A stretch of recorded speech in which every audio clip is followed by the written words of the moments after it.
Les mecs, on se retrouve pour une nouvelle vidéo, la vidéo tant attendue, tirage au sort de Ligue des Champions. Oui, on a quasiment rien compris. Honnêtement, moi, les règles, j'ai tous compris de A à Z. Bon, je vais vous les refaire en rapide.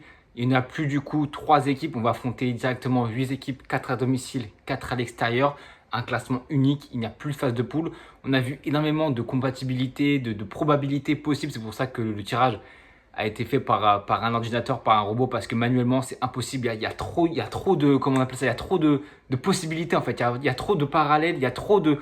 En fait, c'est tellement... En fait, c'est imfaisable de faire à la main. Du coup, c'est fait par un ordinateur. On va détailler, évidemment, quasiment... Là, les gars, j'ai le PC sous les yeux. Évidemment, j'ai tout écrit parce que, les gars, c'était... Mais une galère, franchement, ça allait trop vite, on comprend pas grand chose. Heureusement que moi, j'ai lu les règles, je m'en suis bavé. J'ai lu les règles au moins 5 fois, tout détaillé. Donc là honnêtement, j'ai tout compris, j'ai tout dans la tête, j'ai tout. Faut être la première à la 8e place est synonyme de qualification en 8e de finale. De la 9e place à la 24e place, synonyme de 16e de finale pardon, donc de barrage. Du coup, de la 25e place à la dernière qui est la 34 ou 36e, c'est élimination, pas de repêchage. Donc voilà, je vous remets dans le contexte au cas où vous ne sauriez pas. Les gars, si vous avez toujours des questions ou quoi, n'hésitez pas à me dire en commentaire, je vous répondrai avec plaisir. Parce que oui, j'ai vu beaucoup de gens perdus sur les réseaux sociaux et c'est complètement normal et logique. C'est une nouvelle règle et moi honnêtement, j'ai hâte de voir parce que déjà, tu affrontes directement 2 équipes de chapeau A, enfin du premier chapeau, alors qu'en phase de poule, tu n'en affrontais qu'une seule. Tu passes de 3 confrontations, certes en aller-retour dans une phase de poule, à maintenant 8 confrontations de 8 équipes. Tu passes de 3 équipes à 8 équipes. Tu passes, si on se rend compte, différents. Donc, ça apporte énormément de diversité et beaucoup plus de travail à faire pour les analyses vidéo et le staff des équipes, parce que là, c'est beaucoup plus de choses à analyser et à voir des adversaires. Donc, les gars, on va commencer directement, évidemment, avec le Real Madrid. J'ai tout dans les yeux, évidemment. Alors, le Real Madrid qui a attiré en chapeau 1 Dortmund, du coup, à domicile. Alors, oui, je ne l'ai pas précisé. On a pour l'instant donc toutes les équipes. On sait contre qui on va jouer à domicile et à l'extérieur. Par contre, on ne connaît pas le calendrier. Le calendrier sortira samedi. Donc, je ferai sûrement une vidéo YouTube ou peut-être une vidéo sur mon TikTok. C'est pour ça, les gars, n'hésitez pas à vous abonner à mon TikTok pour voir toutes les prochaines vidéos et de l'exclusivité. Des vidéos exclusives pardon, sur le football et peut-être autres d'ailleurs, évidemment plus sur le football. En tout cas, je vais essayer de tâches diverses parce que ça va être très long, je pense. Pour le Real Madrid, les 2 équipes du chapeau 1 qu'on a tiré, c'est le Borussia Dortmund, remake de la finale de la saison dernière. On les chopera à domicile, donc voilà. On va peut-être les affronter le premier, je sais pas. C'est pour ça les calendriers, on va attendre. Le deuxième match, c'est contre Liverpool. On se rappelle de l'énorme match qu'il y a eu en 8e de finale il y a 2 ans avec l'énorme 4-2 qu'on avait mis. Dans le pot 2, on a tiré l'AC Milan qu'on jouera à domicile. L'Atalanta Bergame qu'on a joué il n'y a même pas 3 semaines en Super Coupe de l'UEFA à l'extérieur. Dans le chapeau 3, on a chopé Salzbourg à domicile. Dans l'autre équipe, pardon, on a chopé le LOSC à l'extérieur. Les 2 frères Mbappé qui vont jouer ensemble. Peut-être qu'Ethan ne sera pas forcément titulaire, mais voilà. Première équipe française tirée, c'est le Real Madrid qui l'a tiré. Donc, de ce que je vous dis. Et pour le pot 4, on a tiré Stuttgart, du coup, à domicile. Et on a tiré Brest à l'extérieur, au Roudourou. Ça va être incroyable pour Brest qui va accueillir, j'en parlais tout à l'heure, mais qui va accueillir Liverpool, qui va accueillir Leverkusen, le PSV qui joue contre le Barça. Bref, c'est chargé. Donc voilà, on voit directement beaucoup de grosses confrontations. Certes, là, on est quand même assez épargné parce que, à part Dortmund, à part Liverpool, peut-être l'AC Milan et encore, honnêtement, les plus grosses équipes qu'on a tirées, c'est Dortmund, Liverpool et sûrement un Atalanta. Mais Atalanta, je pense, je le mets plus haut à Atalanta que l'AC Milan. Et sinon, voilà, je pense évidemment, pour moi, l'objectif est d'être déjà dans le top 8, mais être évidemment dans le top 3, synonyme directement d'accessibilité en demi finale. C'est pour ça que ça va être assez intéressant cette nouvelle formule. Il faut tester de nouvelles choses et c'est pour ça que moi, je ne suis pas du tout contre. Il faut voir comment ça se goupille. Le tirage au sort, par contre, je ne suis pas fan. Ça va beaucoup trop vite. Tu perds évidemment le charme, mais c'est logique. Il y a tellement de probabilités possibles. C'est tellement compliqué qu'il faut évidemment un ordinateur pour tirer. Il faut évidemment que ça aille vite. Donc voilà. On va enchaîner avec du coup les équipes du chapeau 1. City jouera l'Inter de Milan à domicile. Donc voilà, remake de la finale d'il y a 2 ans. Le Paris Saint-Germain à l'extérieur au Parc des Princes. Bruges à domicile. La Juventus à l'extérieur. Je ne sais pas pourquoi je dis Juventus. Mais je sais pas pourquoi je dis ça. Mais Juventus, pardon, à l'extérieur. Le Feyenoord à domicile. Le Sporting Club Portugal à l'extérieur. Le Slavia Prague, pardon, à domicile.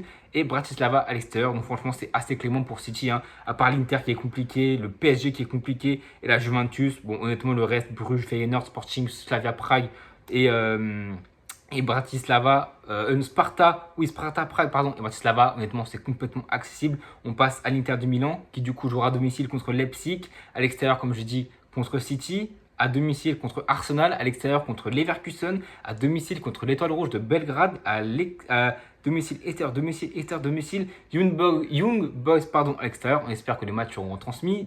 Monaco à domicile et le Sparta Prague à l'extérieur. Franchement, tirage compliqué là. Leipzig, City, Arsenal, Leverkusen. Tu as chopé déjà les deux pires du chapeau 2 qui étaient Arsenal et Leverkusen. Tu as chopé City, le pire du chapeau 1, je pense. Tu t'es pas facilité la tâche avec un Leipzig, pardon. Ça va être compliqué, mais tu tapes aussi Monaco en Ligue 1. Franchement, ça va être compliqué, ça va être très très lourd pour l'Inter. Et je pense qu'ils vont peut-être vaciller. On verra comment ça va se passer. On a aussi le Bayern Munich qui a chopé le Paris Saint-Germain à domicile, le Barça à l'extérieur, Benfica à domicile, le Shakhtar Donetsk à l'extérieur, Dynamo à domicile, Feyenoord à l'extérieur, Bratislava à domicile. Et pour finir, Aston Villa à l'extérieur. C'est compliqué. Ils ont chopé le Paris Saint-Germain et le FC Barcelone. Honnêtement, ça va être des gros matchs. On connaît le passif entre le Paris Saint-Germain, le Barça, entre le Barça et le Bayern. Il y a eu toujours des confrontations mémorables. Donc là, on va continuer cette traite, je pense. Et ensuite, le reste, c'est plus calme. C'est comme Benfica, c'est le Shakhtar, c'est Dynamo. Feyenoord, attention. Même s'il n'y a plus Arnaud Slot, attention, c'est très très séduisant. Sinon, voilà, Aston Villa aussi, qui va être très compliqué dans le chapeau 4. C'était une des pires, si ce n'est la pire équipe dans le chapeau 4. Ils l'ont tiré, donc voilà, ça va être du lourd. C'est pour ça que, voilà, comme je dis, tu tapes deux chapeaux A. Parce que les saisons précédentes, tu tapais qu'un chapeau A. C'est beaucoup de diversité. Tu as des pots vraiment relevés, de niveau relevé. C'est pour ça qu'on va citer à de gros chocs en phase de poule, voilà, en phase de ligue. Ils appellent ça une phase de ligue, il me semble. Et c'est pour ça que je pense que le point faible de ce format, c'est que du coup, tu tapes en phase de ligue des gros chocs, mais du coup, ces mêmes chocs, tu ne les tapes pas aussi en phase finale. Et j'ai peur que ça fasse un peu redondant, un peu doublon, même si les gros matchs, on s'en lasse pas forcément, évidemment, mais voilà, j'ai quand même un petit peu peur de ça, c'est une petite appréhension que j'ai. On va directement continuer avec le finaliste de la saison dernière, le Borussia Dortmund, qui a chopé le FC Barcelone à domicile, le Real Madrid, comme j'ai dit tout à l'heure, à l'extérieur, le Shakhtar Donetsk à domicile, Bruges à l'extérieur, Celtic à domicile. Celtic à domicile, voilà, il y a tellement de trucs, les gars, je suis perdu. Celtic, voilà, Dynamo à l'extérieur ou à domicile, je sais plus où je suis rendu. Non, c'est Barça à domicile, Real extérieur, Shakhtar domicile, Bruges extérieur, Celtic à domicile, Dynamo à l'extérieur, Sturm à domicile et Bologne à l'extérieur. Je suis, les gars, comme vous pouvez le voir, je sais pas si ça peut faire le focus, mais les gars, il y a tellement de lignes, il y a tellement de parallèles, c'est tellement fourni que voilà. Je sais, voilà, je parlais de Dortmund, donc voilà, ils ont chopé quand même les deux clubs espagnols, qui est le Barça et le Real Madrid, donc ça va être très très compliqué la remake de la finale de la saison dernière. Chapeau 2, ils ont été assez cléments avec Celtic et Bruges, qui étaient sûrement peut-être les deux pires équipes. Non, c'est le Shakhtar et Bruges en chapeau 2, qui étaient peut-être les deux équipes un petit peu plus faibles. Le Celtic Dynamo aussi, qui était aussi dans les équipes les plus faibles du chapeau 3.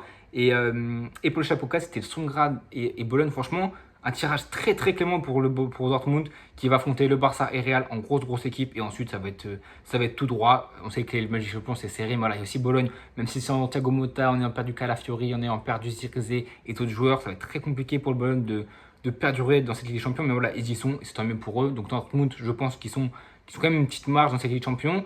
On passe évidemment aux rivaux catalans, le FC Barcelone qui choperont à domicile le Bayern Munich, du coup à l'extérieur forcément Dortmund, à domicile l'Atalanta, à l'extérieur Benfica, à domicile les Young Boys de Berne, on espère que le match évidemment sera diffusé, Étoile Rouge de Belgrade du coup à domicile, Brest à l'extérieur et Monaco à domicile il me semble. Donc voilà, le Barça honnêtement c'est compliqué. Tu tapes quand même le Bayern, tu tapes Dortmund pardon. C'est quand même des équipes très chiantes à jouer. Tu l'as vu en finale des champions il y a 2-3 ans quand tu as perdu. Toi, c'est en 8ème, bref, ça va être très compliqué. Tu tapes dans le chapeau 2 Atlético Madrid et Arsenal. Je pense les deux pires équipes avec les Leverkusen de ce chapeau 2. Donc ça va être très compliqué. Il faudra être prêt d'entrer pour le Paris Saint-Germain. Dans le chapeau 3, tu tapes aussi PSV qui est toujours une équipe chiante à jouer. Salzbourg aussi, ça va être très compliqué. Non, je parlais du Barça. Pourquoi je me suis écrit sur le PSG n'importe quoi? Oui, c'est le Bayern, Dortmund. Et voilà, non, je dis n'importe quoi. C'est Bayern, Dortmund du coup dans le chapeau 1. Le chapeau 2, c'est l'Atalanta et Benfica, donc c'est un petit peu plus raisonnable.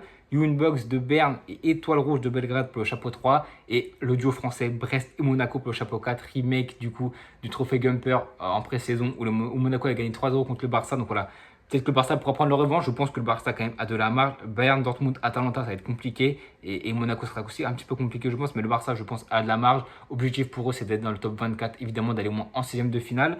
On va passer à Liverpool, qui du coup reçoit à domicile le Real Madrid. Qui se déplace à l'extérieur à Leipzig. Qui va à domicile contre Leverkusen. À Milan, extérieur. Lille, domicile.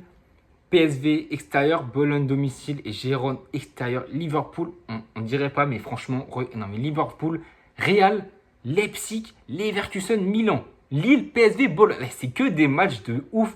Franchement, chapeau 1, il tape quand même un des pires qui est le Real Madrid. Leipzig est toujours chiant à jouer. Leverkusen et l'AC Milan, chapeau 2 qui sont très chiants à jouer. Le PSV et Bologne, toujours des équipes pareilles. En fait, ils ont tombé contre des équipes en vogue, des équipes chiantes à jouer. Franchement, bonne chance avec Gérone aussi, même si c'est un point de perte de vitesse. Bonne chance à mes amis de Liverpool parce que ça va être très compliqué. Des très grosses affiches. On passe évidemment du coup au Paris Saint-Germain qui va du coup à domicile affronter Manchester City, le Bayern Munich à l'extérieur, l'Atlético à domicile, Arsenal à l'extérieur, le PSV à domicile, Salzbourg à l'extérieur, Gérone à domicile et Stuttgart à l'extérieur. Je m'étais égaré entre City du coup et entre le PSG et Liverpool. Honnêtement, sur mon top 3 des pires équipes à affronter dans le chapeau 1, avec City et le Bayern Munich, toujours des équipes qui sont chiantes à jouer, qui ont déjà fait déjouer le Paris Saint-Germain. Les peut-être deux pires équipes avec Leverkusen, comme j'ai dit tout à l'heure, du chapeau 2, qui est l'Atlético Madrid et Arsenal. PSV Salzbourg dans le chapeau 3 et Gérone et Stuttgart dans le chapeau 4. Honnêtement, ça va être très compliqué pour le Paris Saint-Germain. Il faudrait être prêt d'entrée parce que ça arrive très vite. Les matchs de Ligue des Champions, ça sera le mardi, mercredi et jeudi, le 17, 18, 19. Ça sera la seule journée de toutes les Ligues des Champions. Il y aura 3 matchs. Ça sera le 17, 18, 19. Après, J2, J3, J4, J5, J6, bref, jusqu'à la dernière journée, c'est que 2 jours. Là, c'est la seule fois où du coup, tu auras 3 matchs dans une journée. Et ouais, le Paris Saint-Germain, ça va être assez compliqué, mais il faudra être prêt tout de suite. Après 7 ans avec Mbappé en Ligue des Champions, maintenant tu devras te débrouiller sans, avec aussi des recrues, avec Luis Enrique, avec de l'expérience d'une année avec Luis Enrique sur le banc. Honnêtement, on verra pour le PSG. Je pense que le PSG peut viser un top 8. Évidemment, l'objectif de toutes les équipes, je pense, c'est d'être dans le top 24 pour espérer déjà jouer une place en 16e de finale. Après, ça rajoute des matchs aussi. Donc voilà, le mieux est quand même d'être dans le top 8 pour s'assurer déjà une place en 8e de finale. Et ensuite, c'est les parcours qui sont classiques. On va passer à l'Atlético Madrid qui, du coup, va recevoir Leipzig, va se déplacer au Paris Saint-Germain. À domicile, Leverkusen, extérieur Benfica, domicile Lille, extérieur Salzbourg, domicile Bratislava, extérieur Sparta Prague. Franchement, l'Atlético a de la marge. On sait qu'en Ligue des Champions, ils ont mené l'Inter la saison dernière. Franchement, l'Atlético a de la marge. C'est quand même PSV, Leverkusen, c'est des équipes chiantes à jouer. Aussi Lille et aussi Leipzig. Donc voilà. Voilà pour l'Atlético Madrid. On va passer du coup maintenant à la révélation de la saison dernière, Leverkusen, qui du coup va affronter à domicile l'Inter Milan, à l'extérieur Liverpool, à domicile l'AC Milan, à l'extérieur Salzbourg, à domicile le Feyenoord, à l'extérieur le Sparta, Leverkusen qui va affronter les deux Milan, qui va affronter aussi Liverpool et l'Inter. Franchement, c'est des grosses équipes. Hein. Attention à Leverkusen qui décolle les champions après quelques années sans l'avoir vécu. Ça va être après une grosse campagne en Europa League, une finale perdue 3-0 contre Atalanta, après une grosse saison, une Bundesliga en perdant aucun match, une Coupe d'Allemagne en perdant aucun match. Là, ils vont découvrir le haut niveau, la Ligue des Champions contre de grosses équipes d'entrée. Donc voilà, il va falloir être prêt directement. On passe aussi, c'est bientôt fini les mecs, c'est bientôt fini. Je vais terminer aussi par les clubs français, donc Brest, Monaco et Lille. Mais là, on va passer à Arsenal qui du coup vous joueront à domicile le Paris Saint-Germain, à l'extérieur l'Inter Milan, à domicile le Shakhtar, à l'extérieur l'Atalanta, à domicile le Dynamo Zagreb, à l'extérieur le Sporting Club Portugal, à domicile Monaco, à l'extérieur Gérone. Franchement, Arsenal aussi sont tombés sur un gros tirage. On sait que leur objectif, c'est de faire les 114 points sur 114 en PL, de perdre aucun match. Mais là, en Ligue des Champions, ça va être un petit peu plus compliqué. Tu chopes quand même Paris, l'Inter, l'Atalanta de gros, Monaco et Gérone qui sont très chiants à jouer. Donc franchement, hâte de voir aussi comment Arsenal va se débrouiller. On va passer à l'AC Milan et la Juventus. Après, on passera à l'égal pool, je promets, aux équipes, au club français. L'AC Milan qui du coup va recevoir Liverpool, va se déplacer au Real Madrid. Va recevoir Bruges, va se déplacer à Leverkusen, va recevoir l'Étoile Rouge et va se déplacer au Dynamo, va recevoir Gérone et va se déplacer au Bratislava en Slovénie ou Slovaquie, je ne sais plus, je crois que c'est Slovaquie. Là, c'est Milan, c'est très compliqué, je ne les sens pas du tout cette Ligue des Champions. Je pense honnêtement pas qu'ils vont finir forcément 26e, mais je pense pas qu'AC Milan ne finira pas top 8, je pense. Les gars, je pense que la Ligue des Champions, je crois, les premiers matchs, c'est le 16, comme j'ai dit tout à l'heure. Le 17, le 16 ou le 17, il me semble. Et je pense que le 12, il y aura la grosse trêve internationale de 2 semaines qui casse la tête, évidemment. Mbappé sera remis au repos, mais bon, je m'égare. Je vais faire une vidéo, je pense, sur les pronostics de. Peut-être pas de chaque équipe, mais en tout cas du Real Madrid sera déjà bien et des clubs français. Mais voilà. AC Milan, je ne sens pas très dans cette Ligue des Champions. On va clôturer ce tour d'Europe, on va dire. Il y a aussi. Voilà, c'est pour ça que c'est tellement fourni parce qu'il y a aussi toutes les équipes chapeau 2. Là, j'ai fait que les chapeaux 1. Dites-vous, là, ça fait 15 minutes que je tourne. C'est que les chapeaux 1. Là, il manque les chapeaux 2, chapeau 3, chapeau 4. Je ne sais pas si on se rend compte de la complexité. C'est pour ça qu'ils ont fait appel à un robot. Mais en tout cas, c'est complètement démentiel toutes les probabilités qu'il y a eu. Sinon, on aurait fait avec les boules. Mais là, On va clôturer, j'avais aussi mis Jérôme, mais bon, on va clôturer par la Juventus qui va du coup recevoir City, va se déplacer à Leipzig, va recevoir Benfica, va se déplacer à Bruges, va recevoir le PSV, va se déplacer à Lille, va recevoir Stuttgart et va se déplacer à Aston Villa. Ça va être compliqué pour la Juventus que je sens en grande forme. 3 matchs, 2 matchs là en Liga, en Série A, 2 victoires, 6 buts marqués, 0 encaissés. Sous Thiago Motta, on ayant fait des recrues incroyables. Franchement, la Juventus qui redécolle les champions après 3-4 ans, c'est attention une équipe qui est à suivre. Des gros chocs directement. City, Leipzig, Lille et le PSV et Aston Villa, c'est des gros chocs. Peut-être un peu moins Lille, mais c'est des gros chocs quand même. Donc attention à la Juventus.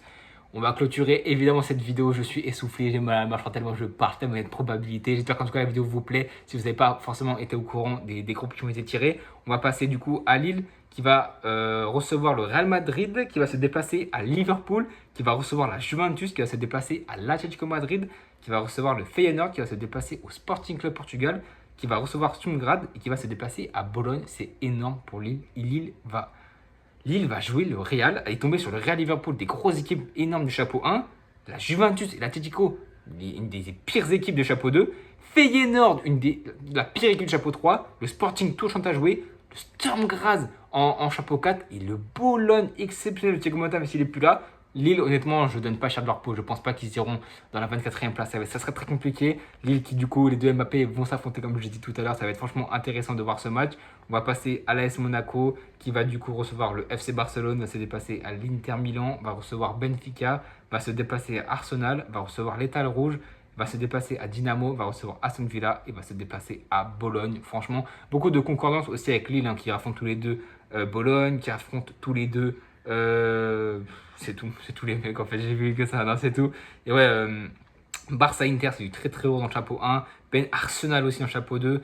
Aston Villa, Bologne dans le chapeau 4, les pires équipes à tirer, franchement. Donc le français n'ont pas eu de chance, que ce soit Lille, que ce soit Monaco, que ce soit le PSG, pardon. Et on va finir par Brest qui est tombé, les gars. Ils vont recevoir Orodo parce qu'ils vont jouer du coup à Guingamp. Ils vont recevoir le Real Madrid. Je sais pas si on se rend compte.